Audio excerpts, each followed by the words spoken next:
Assalamualaikum warahmatullahi wabarakatuh. Alhamdulillah wassalatu wassalamu ala Rasulillah Muhammad bin Abdullah wa ala alihi wa sahbihi wa mawala. Mudah-mudahan ikhwah bisa sabar ya. Dingin materinya materi berat, serius. Yang nyampaikan juga bisa sabar.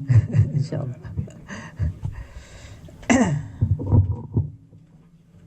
Tema kita ini memang tema yang kedua agak lebih berat. Kita bahas tema akidah, tema ma'rifatullah dan ma'rifatul Islam, mengenal Allah dan mengenal Islam. Karena awal dari beragama itu adalah ma'rifah, mengetahui. Jadi ma'rifah itu bahasa Arab artinya mengetahui.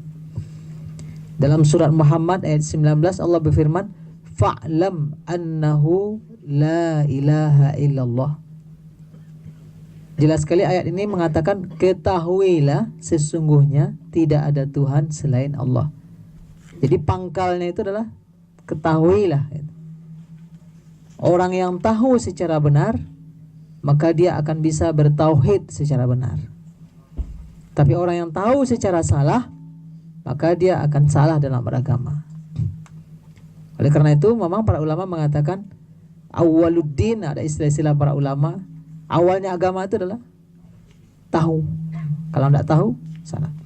Ingat kisah Nabi Ibrahim mencari Tuhan dalam surah Al-An'am. Ya. Dia mencari Tuhan, di malam hari nampak sama dia bintang. Ini Tuhan ini. Tapi ketika muncul bulan lebih besar, ini yang Tuhan.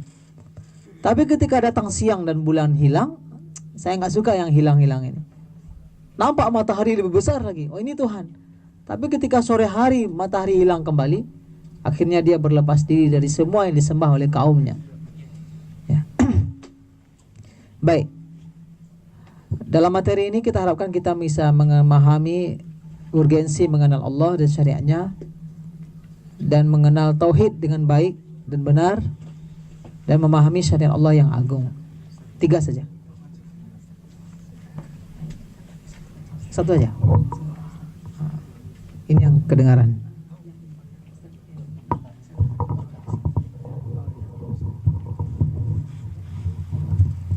Yang sini kedengaran suara langsung.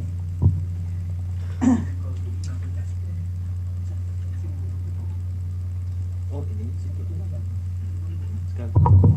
Oh dia punya sedikit. Ini yang sedikit.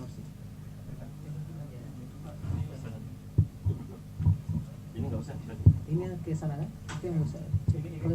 Kalau ke sana? Ini kan ini menang. Itu kayak akhwat kan? Itu kamera itu. Kamera itu. Tapi ini enggak ada ke sana. Enggak sih, pakai yang pakai yang ya. Yang ini kedengeran enggak? Coba sana. Kalau akhwat. Maju. Berarti yang sini dengar suara langsung aja. Kalau ini kalau sana kita coba ya. Dengar nggak sama akhwat? Coba dengar nggak akhwat situ kalau ini taruh ke sana. Tes. Dia baru ditangkapnya kalau dia menghadap.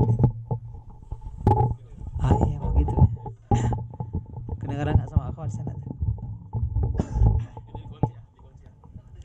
Tes 1 2 3. Oke.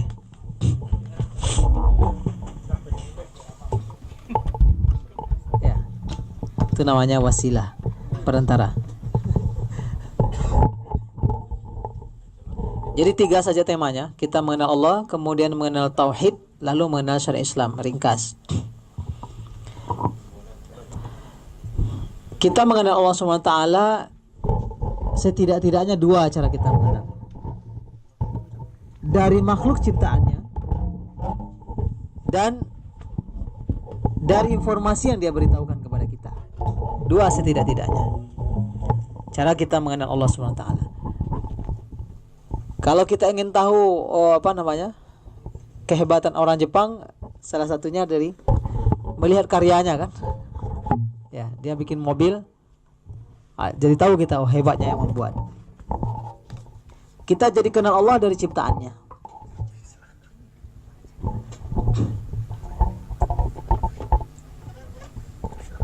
Namun sebelumnya kita antarkan dulu kenapa mesti kita kenal Allah Subhanahu wa taala. Urgensi mengenal Allah. Karena Allah lah yang menciptakan dan memelihara alam semesta. Ini kadang dia sesuatu yang sehari-hari ya ikhwan dan akhwat, tetapi perlu kita sambungkan ke diri kita agar kita sadar bahwa Allah sang pencipta dan memelihara alam semesta. Kemudian alasan kedua karena kuatnya dalil akan keberadaan Allah. Nanti dalil-dalilnya kita ungkapkan. Kemudian karena besarnya manfaat yang akan kita terima bila kita mengenal Allah. Ini poin yang pertama, karena Allah mencipta dan memelihara alam semesta. Ini saya kira bukan spesialisasi saya. Di sini banyak lebih ahli tentang foto antariksa ini ya. Allah sudah mengkomunikasikan dalam firman-Nya surah Al-Anbiya 30. Awalam yaral ladzina kafaru annas samawati wal arda kanata ratqan fafataqnahuma wa ja'alna minal ma'i kulla syai'in hayyin afala yu'minun. Ini terjemahannya. Dan apakah orang-orang yang kafir tidak mengetahui bahwasanya langit dan bumi dulu satu kesatuan, lalu Allah belah. Kalau teorinya antariksa itu dulu semuanya asalnya matahari begitu ya. Lalu pecah, itulah yang kemudian menjadi planet-planet gitu. Ya, karena yang didefinisikan langit itu kan langit itu bukan sesuatu yang menutup, tapi semua yang di atas itu langit namanya. Sekarang langit kita adalah ini langit kita nih sekarang. Iya, tapi kalau kita udah keluar langit kita yang atas kepala kita. Ketika Allah katakan dalam Al-Quran, Allah menurunkan hujan dari langit. Maksudnya hujan dari langit mana? Iya dari atas kita, tapi kalau kita udah naik pesawat kan ada hujan di atas kita kan? Hujan berada di bawah kita. Ya. Ada hujan nggak di atas pesawat? Apalagi kalau pesawat yang jarak jauh ini terbangnya sampai 40.000 kaki kan? Itu otomatis sudah di atas awan terus itu. Udah jarang sekali dia menabrak awan itu. Kalau dia mau turun baru nabrak atau baru naik. Tapi ketika Allah katakan hujan turun dari langit, ya nggak ada langit. Langit itu adalah sesuatu yang di atas kepala manusia, itu adalah langit. Kalau dalam bahasa Arab, langit itu as-sama, kata tunggalnya, kata jamaknya samawat. Maka para ulama bahasa mengatakan kalau dia tunggal menunjukkan atas. Ya, langit itu semua yang di atas kita itu langit. Hujan dari langit, yaitu hujan dari atas maksudnya. Nah, bukan dari langit dalam artian langit biru. Nah, ada langit biru juga sebenarnya kan. Itu tipuan warna gelap yang nggak nampak sama mata, membiru dia. Nggak ada. Kalau kita udah naik pesawat di atas, hujan di bawah lagi, nggak di atas. Tapi kalau dia dalam bentuk jamak, para ulama bahasa mengatakan samawat itu mengandung makna begitu luasnya, makanya dia jamak. Tapi yang dimaksud langit adalah sebenarnya ketika nanti bintang-bintang berjatuhan, adakah yang jatuh? Sebenarnya nggak ada yang jatuh juga. Yang ada adalah tabrakan. Kalau kita lihat bumi sekarang ini, apakah kita di atas bumi atau kita di samping bumi? Hah? Kutub itu sebelah mana?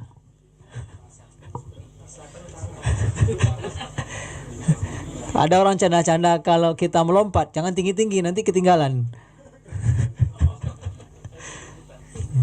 Ada juga mengatakan teori begini, ada yang mampu pergi jauh ke angkasa agak 10 tahun, awet muda dia 10 tahun. Karena dia tidak mengalami siang dan malam di bumi. Iya enggak? Jadi dia pulang lagi setelah 10 tahun, dia lebih muda 10 tahun. Nggak tahu saya, coba buktikan. Jadi Allah sudah komunikasikan bahwa dahulu langit dan bumi, maksudnya semua benda-benda langit ini menyatu, kemudian Allah pecah. Nah, itu teori terciptanya alam melalui sebuah ledakan besar, itu kekuasaan Allah Subhanahu wa taala. Allah menginformasikan alladzi khalaqa sab'a samawatin tibaqa ma tara fi khalqir rahmani min tafawut farji'il basara hal tara min futur thumma rji'il basara karrataini yanqalib ilaikal basaru khasi'an wa huwa hasir. Al-Mulk. Allah katakan, Allah yang menciptakan 7 langit berlapis-lapis. Kamu sekali-kali tidak melihat pada ciptaan Allah yang Maha Pemurah sesuatu yang tidak seimbang, semua seimbang. Maka lihatlah berulang-ulang, adakah kamu lihat sesuatu yang tidak seimbang? Kemudian pandanglah lagi sekali lagi, niscaya penglihatanmu akan kembali kepadamu dengan tidak menemukan sesuatu yang cacat dari penglihatanmu itu terhadap apa yang Allah ciptakan. Tidak bisa kita menemukan cacat ciptaan Allah Subhanahu wa taala. Ini juga ikhwas, ana yakin sangat paham sekali ya. Cuma bagaimana ternyata ini terisyaratkan dalam ayat-ayat Allah Subhanahu wa taala. Allah yang telah meninggikan langit tanpa, ini artinya Allah yang meninggikan langit tanpa tiang. Kan ada tiang tuh, semua benda langit tuh berenang dia di lautan angkasa. Sebagaimana yang kamu lihat, kemudian dia bersemayam di atas arsy, Allah di atas arsy, dan menundukkan matahari dan bulan, masing-masing beredar hingga waktunya yang ditentukan. Allah mengatur urusan makhluknya, menjelaskan tanda-tanda kebesarannya, supaya kamu meyakini pertemuanmu dengan Tuhanmu. Kita semua sudah mengetahui bahwa bumi kita ini berputar. Katanya mengelilingi matahari ya.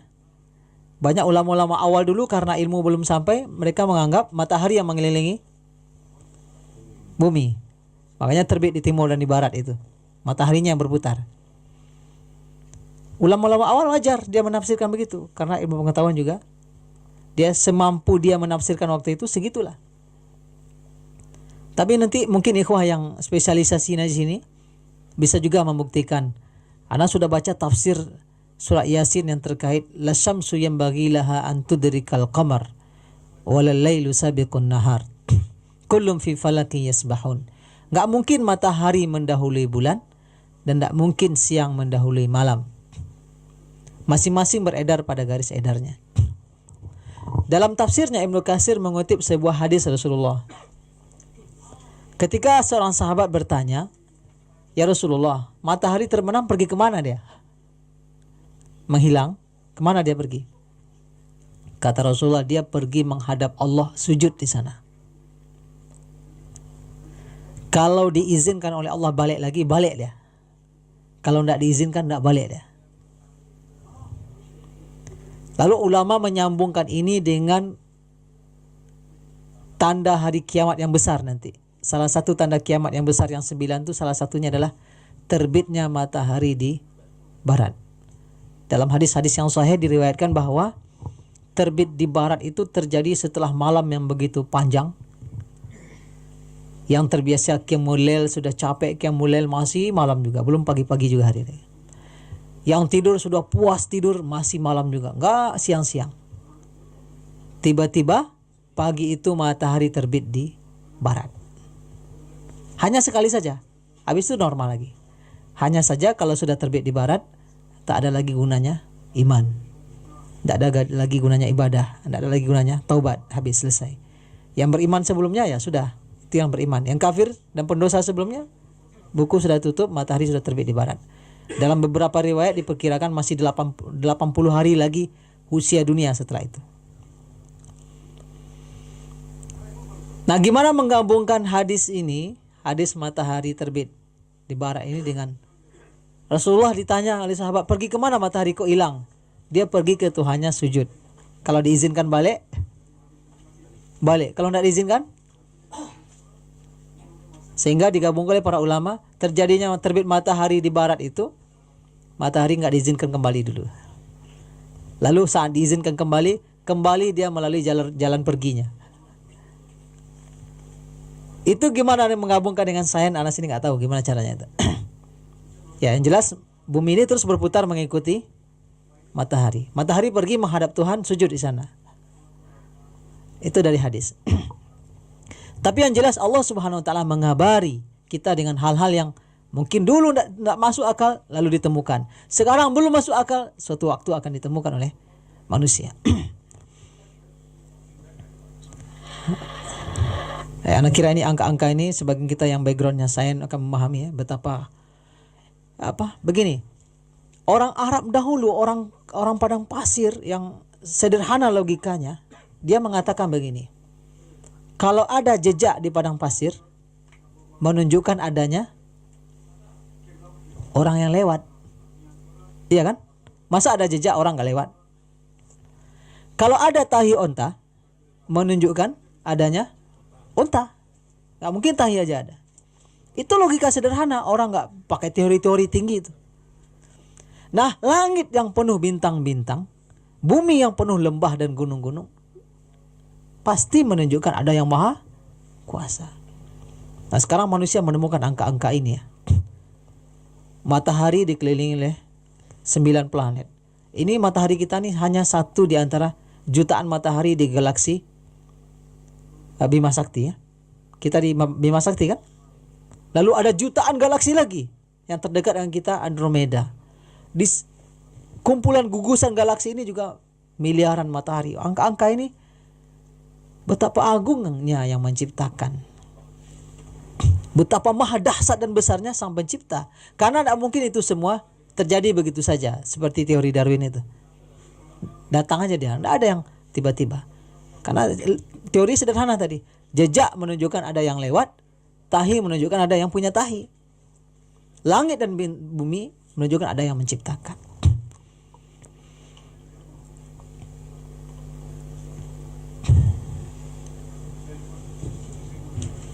Ini ayat Allah SWT mengabarkan tentang Dialah menciptakan matahari bercahaya sendiri dan matahari dan bulan bercahaya memantulkan. Dia dengan nur berbeda kandungannya. Dan Allah takdirkan manazil, tempat-tempat orbitnya. Ini terjemahnya. Dialah yang menjadikan matahari bersinar dan bulan bercahaya. Dan ditetapkannya manzilah-manzilah atau tempat-tempat edarnya bagi perjalanan bulan itu, supaya kamu mengetahui bilangan tahun dan perhitungan waktu. Perputaran bulan di sekitar bumi mengelilingi matahari itu menimbulkan hitungan bulan dan hitungan tahun. Allah tidak menciptakan yang demikian itu melainkan dengan hak, gak sia-sia, tidak dengan kebatilan. Dia menjelaskan tanda-tanda kebesarannya untuk orang mengetahui. Dulu mungkin orang Arab gak terlalu connect nih apa yang diisyaratkan. Tapi begitu orang terus menemukan ilmu pengetahuan, semakin disadari kemahabesaran Allah Subhanahu wa taala.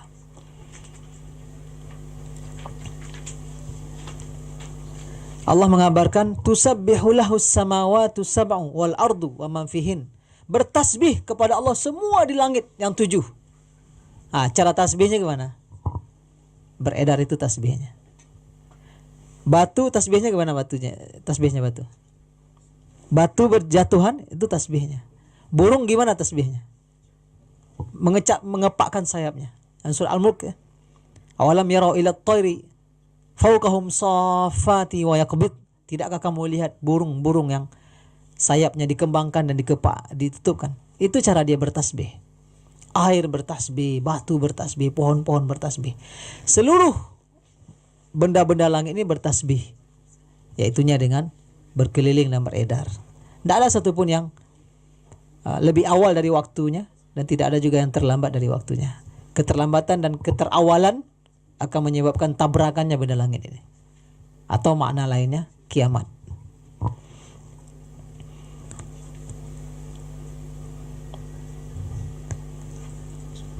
Ya, ada namanya nebula, adalah kumpulan 100 miliar galaksi yang berbentuk bunga mawar. Ternyata Allah mengabarkan bentuk bunga mawar itu dalam surah Ar-Rahman ya. Fa idzan syaqqatis samaa'u fakanat wardatan kaddihan fa bi ayyi ala'i rabbikuma tukazziban. Maka apabila langit terbelah dan menjadi merah mawar seperti kilapan minyak.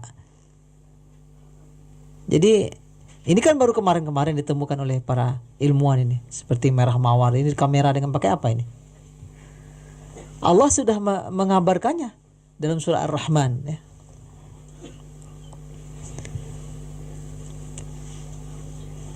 Baik.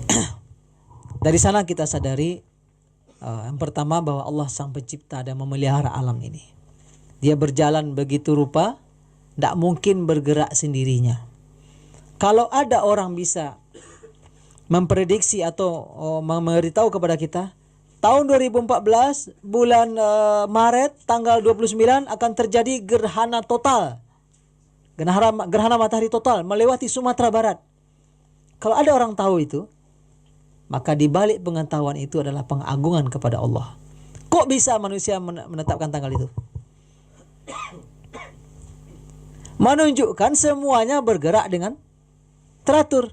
Coba kalau bergerak tidak teratur, mana bisa diprediksi tanggal sekian akan terjadi gerhana total? Lalu siapa yang mengaturnya? Pasti yang maha besar. Kita mengatur benda-benda kecil di sekitar kita aja rumit, bukan main. Ini benda-benda besar bergerak sedemikian rupa, pasti ada yang mengatur gerakannya. Dialah yang maha agung, Allah Subhanahu wa ta'ala.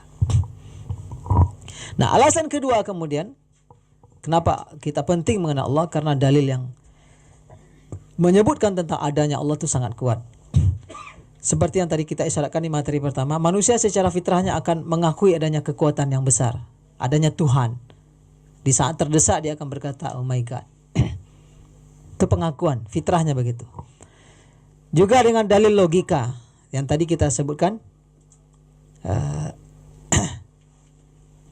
ya, jejak di padang pasir, adanya orang berjalan, tahi di onta menunjukkan adanya onta, langit berbintang gemintang, bumi yang gunung dan lembah, itu semua pasti menunjukkan adanya Allah Subhanahu wa ta'ala. Pernah Imam Abu Hanifah, imam mazhab yang besar, yang paling pertama, paling tertua, ya, ditantang berdebat oleh orang-orang ateis di kalangan ahli Irak dahulu, yang mereka nggak percaya adanya Tuhan. Dan Imam Abu Hanifah sangat terkenal ulama yang sangat kuat logikanya.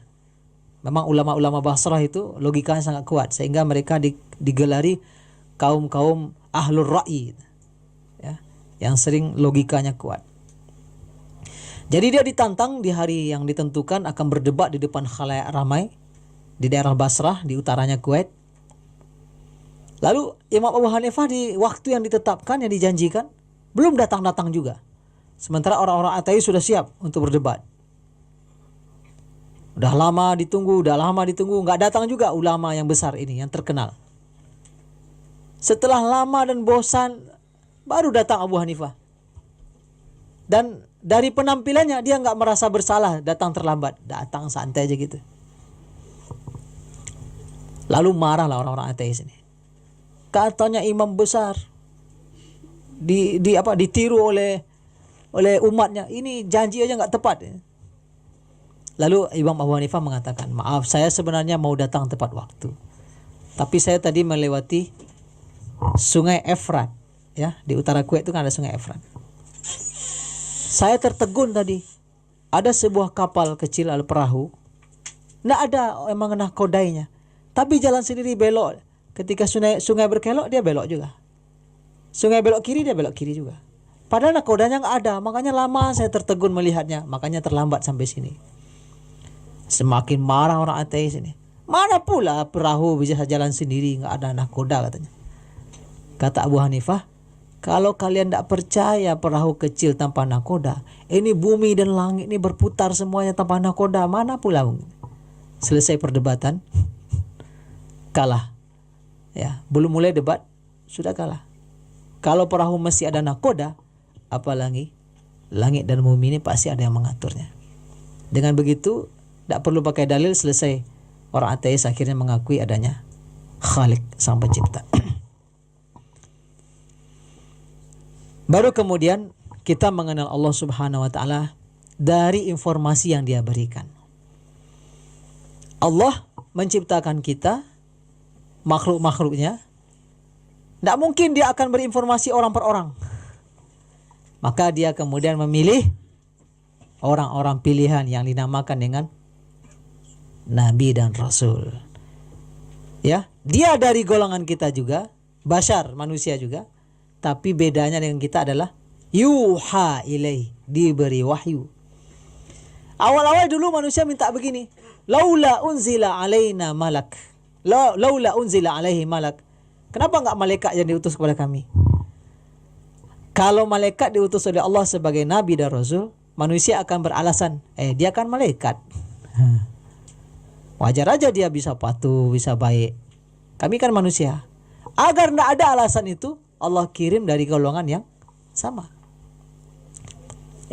Rasulullah SAW, Nabi Muhammad dikirim kepada kaum yang buta huruf, maka dia juga buta huruf. Agar ya kita itu secara normal, kalau didakwahi oleh orang yang sejenis dengan kita lebih cenderung bisa menerima daripada didakwahi oleh orang yang tidak ada kaitan dengan kita. Manusia begitu kecenderungannya. Maka Allah memilihlah manusia-manusia pilihan yang bernama Rasul. Melalui dia Allah informasikan siapa Allah. Nah, kepada kita, sampailah kepada kita ayat-ayat. Sebab begini, kalau kita hanya andalkan logika atau kita andalkan fitrah saja, terjadilah salah pilih Tuhan. Nah, itu tadi yang disyaratkan. Tadi kita sampaikan Nabi Ibrahim nampak bintang, oh ini Tuhan. Kenapa orang Majusi menjadikan api Tuhan? Dia lihat itu yang dahsyat. Kenapa tadi kloset ada Tuhannya segala macam? Mungkin ada kloset yang dahsyat. Karena kalau tidak memiliki kemampuan ketuhanan, nggak layak jadi Tuhan. Ya. Kalau tidak memiliki kemampuan ketuhanan, kenapa sebagian orang-orang sesat yang membawa aliran-aliran sesat, untuk menundukkan pengikutnya dia perlu ilmu-ilmu yang lebih, bisa jalan di atas air, ya, bisa kebal oleh pisau, tidak terbakar oleh api. Kenapa dia perlu tampilkan itu? Untuk menundukkan orang. Akhirnya Allah untuk membuat manusia percaya dengan Nabi dan Rasul, terpaksa Nabi dan Rasul dibekali dengan mukjizat. Yang biasanya mukjizat itu sejenis dengan situasi yang ada. Nabi Musa, kaumnya banyak tukang sihir, maka diberi mukjizat mirip-mirip dengan itu. Kalah sihir mereka. Ya. Nabi Nuh, tidak ada air, tidak ada laut dekat situ, disuruh bikin perahu. Karena mukjizat itu harus menantang. Kalau tidak menantang, nggak mukjizat namanya. Rasulullah SAW berhadapan dengan kaum yang jago dalam bahasa. Puisi di luar kepala 100 bait mereka bikin, hafal, sangat indah. Bagi yang belajar sastra Arab akan menyadari betapa indahnya sastra Arab, tetapi seindah itu sastra Arab tidak mampu mengalahkan Al-Quran. Disuruh membuat 1 surat nggak mampu, apalagi disuruh membuat 10 surat, apalagi disuruh meniru seperti Al-Quran, tidak mampu, ditiru-tiru. Oke. Wah, ini pembahasannya berat. Gimana nih? Tema kedua, setelah kita tahu penting mengenal Allah, ini jarang dibahas ini. Nggak tahu ini cukup 5 menit. Kita wajib mengesahkan Allah, mentauhidkan Allah. Tauhid itu ada 3 macam. Bahkan kurikulum pendidikan Islam di Indonesia pun masalah tauhid ini salah semuanya. Mohon maaf ya. Kita tunggu nanti berganti menteri agamanya, ganti pula kurikulum, baru entah generasi keberapa nanti. Ya, karena sejak SD, nanti SMP atau sanawiyah, aliyah, perguruan tinggi, yang salah itu semua dipelajari. Akhirnya ketika datang yang benar ini yang curigai gitu. Jadi ada 3 macam tauhid. Pertama tauhid rububiyah, tauhid uluhiyah, tauhid asma wa sifat. Ini tauhid rububiyah. Mengakui dan mengimani bahwa hanya Allah satu-satunya sang pencipta. Mengakui dan mengimani bahwa Allah satu-satunya Rabb. Makanya rububiyah. Kalimatnya hampir sama tuh. Rabb, rububiyah. Tauhid ini mencakup pengakuan kita terhadap Allah sebagai sang pencipta, pemberi rezeki, hidup dan mati. Tauhid ini dulu diimani oleh semua kafir Quraisy. Ya, kalau kafir Quraisy ditanya siapa menciptakan langit dan bumi, la yaqulunallah. Mereka akan menjawab Allah penciptanya. Jadi ikhwan dan akhwat, jangan dikira Orang kafir Quraisy tidak mengakui adanya Allah. Mereka menyembah berhala itu bersama Allah. Jadi dia menyembah Tuhan lain bersama Allah. Itu saja sudah kafir. Apalagi kalau hanya menyembah Tuhan lain selain Allah. Coba bayangkan. Tauhid ini belum mengislamkan seseorang. Jadi kalau kita akui Allah yang menciptakan, Allah yang mematikan, Allah yang menghidupkan, itu belum mengislamkan seseorang. Karena tauhid ini pun dahulu diakui oleh kafir Quraisy. Cuma kita di sekarang ini, sebagian umat ini, sebagian masyarakat, ada yang secara tidak sengaja tauhid ini pun juga nggak dilakukannya. Contoh, di rumah sakit pasien sakit keras. Pas pula dia sakit keras itu hari Ahad, hari Minggu. Dokter spesialis nggak ada, yang ada dokter jaga. Terlambatlah penanganan, terlambatlah tindakan, meninggal pasien ini. Apa kata keluarganya? Ini gara-gara dokter terlambat ini. Lupa dia bahwa yang menghidupkan dan mematikan hanyalah Allah. Dokter nggak bisa menghidupkan, mematikan. Nah, ini kalau timbul keyakinan seperti itu, tauhid rububiyahnya, ya maksudnya setidak-tidaknya dipertanyakan. Tetapi namun begitu, tauhid ini belum mengislamkan seseorang. Ini bagian pertama. Nanti dalilnya dilihat di handout kita ya. Tauhid yang kedua namanya tauhid uluhiyah. Yaitunya mengakui dan mengimani bahwa hanya Allah satu-satunya yang berhak disembah, yang berhak diibadahi, yang berhak diberikan berbagai bentuk ibadah, hanya Allah satu-satunya. Tauhid inilah yang mengislamkan kita. Mencakup berbagai macam bentuk ibadah, sujud, ruku. Makanya Rasulullah katakan, kalau seandainya manusia ini dibolehkan sujud kepada manusia, maka yang berhak disujudi atau yang disuruh sujud siapa? Istri kepada suami. Tapi karena manusia sama manusia tidak boleh. Sebab sujud, ruku, menyembelih, bernazar, berdoa, meminta, mengharap, itu hanya satu-satunya, hanya Allah yang berhak menerimanya. Iko pernah bertemu nggak orang berobat dengan tukang obat di kampung, lalu disuruhnya nyembelih ayam untuk mencari penyakitnya? Maka sembelihan tadi tidak lagi lillahi ta'ala. Wah, penyakitnya ada di dada ayam, ada di paha ayam. Bila tidak ada tauhid ini, orang jatuh kepada syirik. Arti dia rukuk, sujud, atau menyembelih, atau bernazar, atau berdoa kepada selain Allah. Tauhid ini yang mengislamkan kita.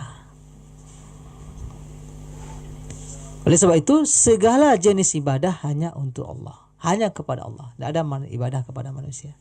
Tidak boleh rukuk, tidak boleh sujud, tidak boleh menyembah kepada manusia.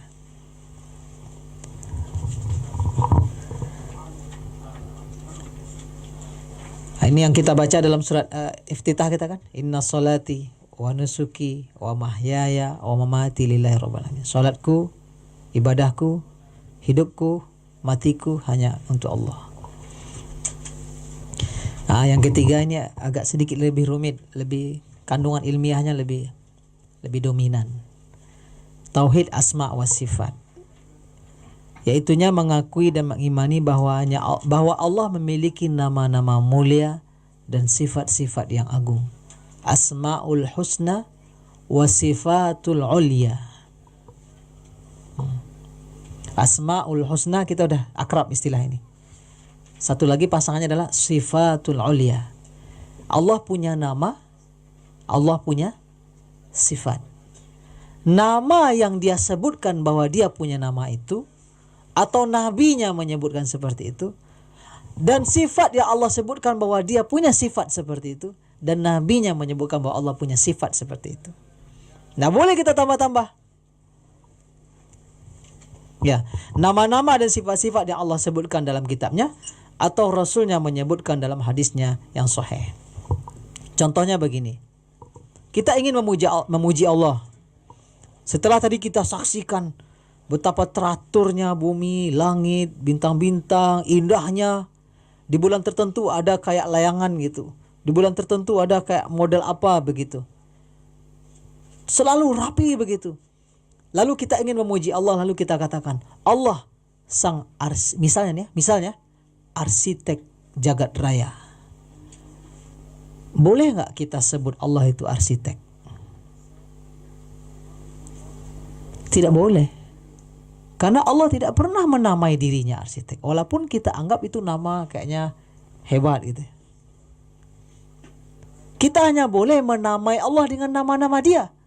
Yang dia namakan dirinya dengan nama itu. Atau Rasulnya pernah menamai seperti itu. Kita tidak boleh mensifati Allah kecuali dengan sifat-sifat dia. Allah mengatakan dia seperti itu sifatnya. Dan Rasulnya mengatakan bahwa dia punya sifat seperti itu. Di luar itu semua kita nggak bisa berkreasi. Apapun kata-kata pujian, tetap saja yang Allah menyebut dirinya itulah yang pujian sebenarnya. Sehingga kalau dalam bahasa Indonesianya arsitek, kalau bahasa Arabnya itu muhandis. Tidak boleh Allah digelari muhandis karena tidak ada nama Allah al-muhandis. Tidak bisa. Nah, kadang kan ada orang itu dia kesannya membuat bahasa yang indah, tapi hati-hati. Beberapa waktu yang lalu Ana sempat ditanya oleh teman di Facebook, Ustaz, ini betul nggak Ustaz? Al-Quran itu adalah surat cinta dari Allah SWT. Dalam akidah kita Ahlussunnah wal Jamaah yang diajarkan oleh Rasulullah dan para sahabat, Al-Quran itu kalamullah. Al-Quran tidak makhluk. Jangan salah ya. Al-Quran tidak makhluk. Al-Quran kalamullah. Kalau ini mushaf namanya. Ini bukan Quran. Ini mushaf. Yang ayat Al-Quran yang dituliskan. Al-Quran itu sendiri kalamullah. Tapi kalau Al-Quran dibilang surat cinta dari Allah, tidak pernah Allah nyampaikan. Kalau surat cinta tidak ada di situ ancaman neraka. Iya kan? Azabun alim. Ya, azabun alim. Siapa yang ngasih tahu azab yang pedih? Siapa yang ngasih tahu? Allah kan? Allah saja bilang pedih, apalagi kita. Kita kalau dipukul tadi yang anak cerita tadi itu, wali kota itu dia dicambuk itu, tidak ada lagi kata-kata Ustaz. Entah pedih, entah apa namanya. Sudah bernanah dicambuk terus. Mungkin di tempat yang sama berulang puluhan kali. Kita saja mengatakan sakit sekali. Nah, kira-kira kalau Allah yang mengatakan azabun alim, azabun syadid, itu kan isi ayat Allah itu kan? Tidak mungkinlah surat cinta isinya itu. Artinya kita tidak bisa sembarangan kalau terkait dengan Allah memainkan kata-kata yang kalau tidak dari Allah Subhanahu wa taala tidak mungkin kita sampaikan. Mungkin ikhwah selama ini pernah dengar berapa sifat Allah? Ada 13, ada 20. Kan ada lagunya itu kan. Allahu wujud qidam baqa mukhalafatuhu lil hawad. Itu nasyid. Judul nasyidnya 1 menit lagi. Nasyid. Sifat 20. Ternyata sifat Allah tidak 20, tidak ada dalilnya sifat 20 itu. Selama yang Allah sifati dirinya dalam Al-Quran seperti itu, itulah sifat Allah. Misalnya Allah dalam Al-Quran mengatakan bahwa dia marah. Ghadiballahu alaih. Ya. Orang yang membunuh orang beriman dengan sengaja, wa man qatala mu'minan muta'ammidan fajaza'uhu jahannam. Siapa yang membunuh orang mukmin secara sengaja, balasannya jahannam. Dan Allah marah kepadanya. Jadi salah satu sifat Allah adalah marah. Ada dalam sifat 20 itu marah. Nasyid yang nah ada kan? Itu ayat. Ada hadis sahih, Allah itu tersenyum. Ada hadis sahih, Allah itu tertawa.